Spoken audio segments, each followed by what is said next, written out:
Well, hello everybody on this Monday as we are counting down the final days of 2020 and things are actually literally looking brighter heading into 2021. Still some snow-covered roads out there though from that slush yesterday, especially in central and north central Minnesota, and then just patches of it in the metro, but mostly just kind of greasy temperatures for the most part overnight, warm enough where salt worked, and also during the day yesterday, though we're back kind of on that borderline temperature here throughout this first part of the day, but we should be back up near 20 and even some peaks of sun trying to break out. There are some clear breaks moving in from the northwest, so I think we'll see a little more sunshine heading into the afternoon. Temperatures near 20 will melt off things on the roadways pretty good here, which is good. We'll make room here for the next round of moisture.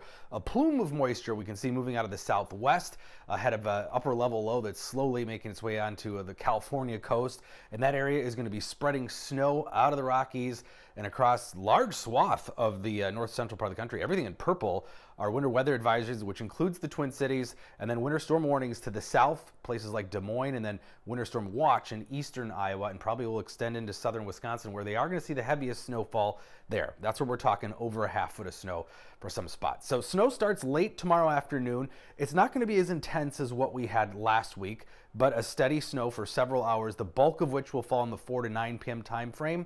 And then it will wrap up in the wee hours of the morning, early Wednesday. And we're looking at about 2 to 4 inches for the metro. South of the Twin Cities is where we could see some 4 or 5 inch amounts, but I think 6 inches plus will be reserved for Iowa and southern Wisconsin, places like Decorah, Des Moines, Madison, Decorah, and Wisconsin Dells. So here comes that snow as we head into the afternoon and tomorrow night. Rain on the southern end, in fact, some strong storms possible, as is typical with these systems in the southern U.S., and then some cooler high pressure settling in behind that. So again, here's that snow. I paused it right about 3, 4, 5 o'clock. Tomorrow's when it'll start. So you got things you want to get done tomorrow during the day.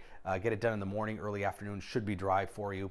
In fact, we might even start the day with a little sunshine before the clouds roll in. And then again, it all wraps up by about 1, 2 a.m. here on Wednesday. So here's the American model. Not a big difference in all the models. They're pretty much in line with each other. Gives us a few inches of snow, and then you go further south again. That's where we have the higher amounts. So about 2 to 4 inches through the metro.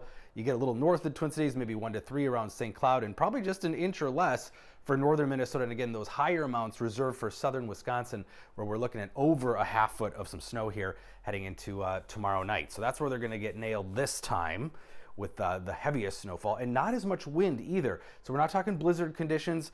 Winds up to about 20 miles per hour gusts, but that's half of what we had last week. So a little drifting and blowing, but not the real nasty wind that we had last week. And another thing going for us, temperatures will be warmer, mostly in the low 20s as this snow falls tomorrow, which again means that salt will work. So we're not going to get that compacted ice that we had all over the place from last week's storm. It got just so cold so fast, and of course you get a lot of that ice and it just sits there until things are warm enough. In fact, next week we're talking about a little bit of thaw. Temperatures could be in the 30s here by Monday. Not warm enough to melt all our snow, but maybe help get rid of a little bit of that ice.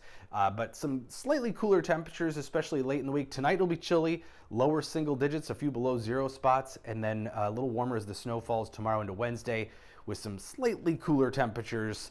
New Year's Eve, New Year's Day, still talking about just a few degrees below normal though.